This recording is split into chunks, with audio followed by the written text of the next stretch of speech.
आ गईला कव्वाली पे की गावत रहला गीत तू तो आ गईला कव्वाली सुना भूल गईला मरत रहला इहे गोरखपुर वाली पे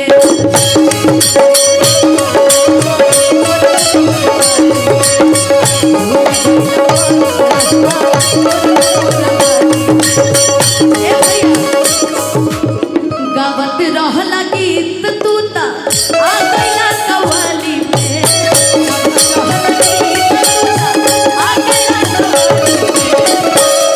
भूल गईला मरत रहला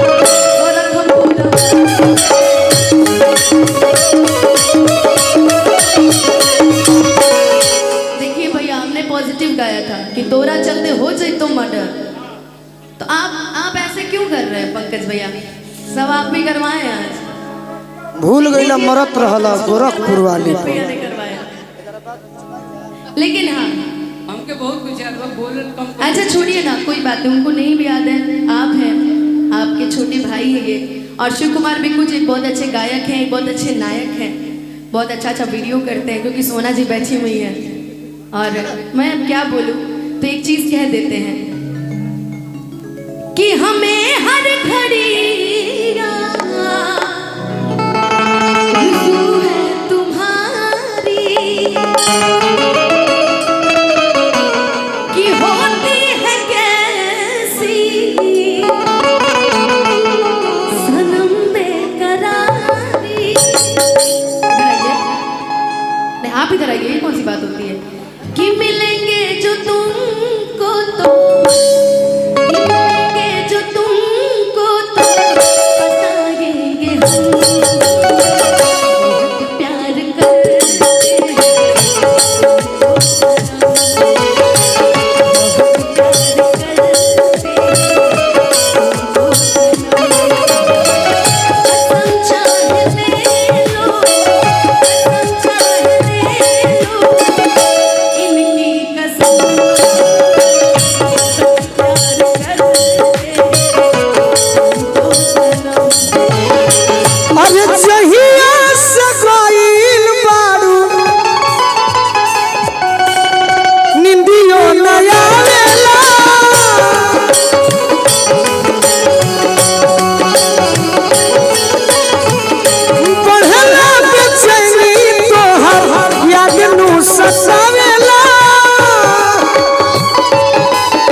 लोकसभा के चुनाव लड़े खातिर बीच में मुखिया बनाता। मैं आपको बताती हूँ ऐसा क्यों नहीं कर रहा है। ढेर दिन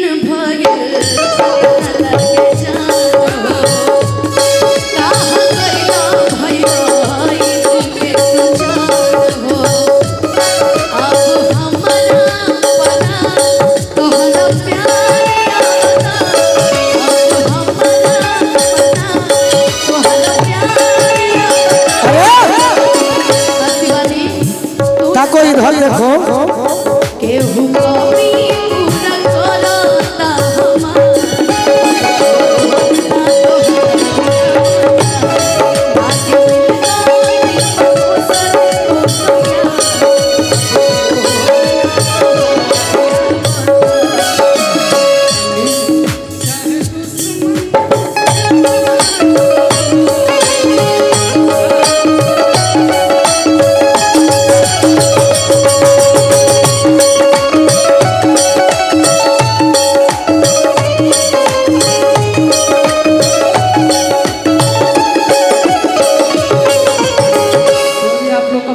सब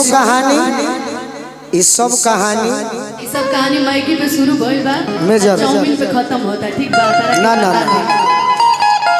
चाउमीन मैगी के बात नहीं है। उसी की बात है भैया, ना ना हमरा से सुनो सुनाइए। कि होला बारी उम्र में नदानी, मुखिया जी अरे जवानी दीवानी हो खेले। होला बारी उम्र में नदानी, जवानी दीवानी हो खेले। होला बारी हमारो संग होला बारी